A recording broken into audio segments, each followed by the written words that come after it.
le circuit de Fuji, au pied du célèbre volcan japonais. Un public hétéroclite se presse pour assister à l'une des manches du championnat D1, la première et seule compétition professionnelle de drift au monde. Le drift, c'est l'une des dernières folies automobiles qui nous passionne à Turbo.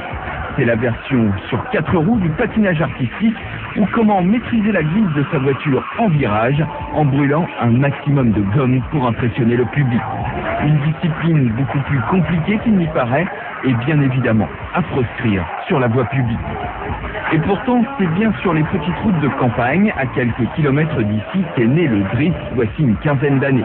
Les jeunes venaient s'affronter sur les pentes du mont Fuji, souvent humides.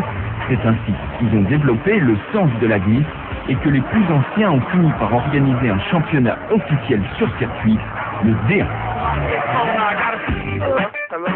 Une série qui devient de plus en plus médiatique au Japon et même au-delà des frontières. De nombreux médias font le déplacement et les meilleurs, comme Kazama, sont de véritables stars. Les voitures qui courent en D1 sont essentiellement nippones avec une surreprésentation des Nissan. La Nissan Silvia notamment, comme cette sublime S15 qui a remporté le championnat l'année dernière dans la catégorie Top 10 la plus prestigieuse, est l'auto-fétiche des pilotes de drift. Mais la mythique Skyline GTR est aussi très présente et depuis quelques temps la 350Z.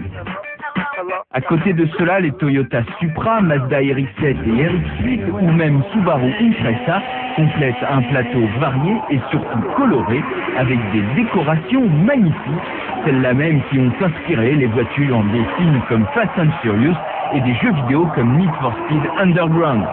Des voitures qui subissent une préparation spécifique, comme nous l'explique Benoît Tréluyer, un pilote français qui s'est installé au Japon pour courir en Super GT et qui se passionne pour le drift à ses heures perdues. C'est des voitures qui coûtent maintenant excessivement cher, on pourrait croire qu'ils ont des pneus spéciaux pour glisser, mais c'est complètement l'opposé, ils passent à des gommes de plus en plus tendres pour aller de plus en plus vite. Elles sont légères, il faut qu'elles soient propulsion, parce qu'avec une traction ça va pas être facile. Ensuite, ils ont un angle de braquage qui est beaucoup plus élevé qu'une voiture traditionnelle pour pouvoir récupérer la voiture quand elle est à 90 degrés. L'angle de braquage est incroyable, j'ai rarement vu ça. Mais la préparation de l'auto ne fait pas tout, il faut aussi un bon coup de volant et un bon grain de folie. Et qui dit championnat dit compétition, sauf qu'ici il n'y a pas de course, donc de premier ou de dernier. On retrouve donc l'analogie avec le patinage artistique, puisque les pilotes s'élancent les uns après les autres et sont notés sur un virage par des juges en fonction de leur vitesse de rentrée dans le virage, la qualité du drift, l'angle des roues avant et de la régularité dans la glisse. Les à-coups sont à proscrire, l'angle doit rester constant et les pneus dégager le plus de fumée possible. Des règles qui offrent un spectacle surprenant, voire fascinant, et qui assurent le succès du D1.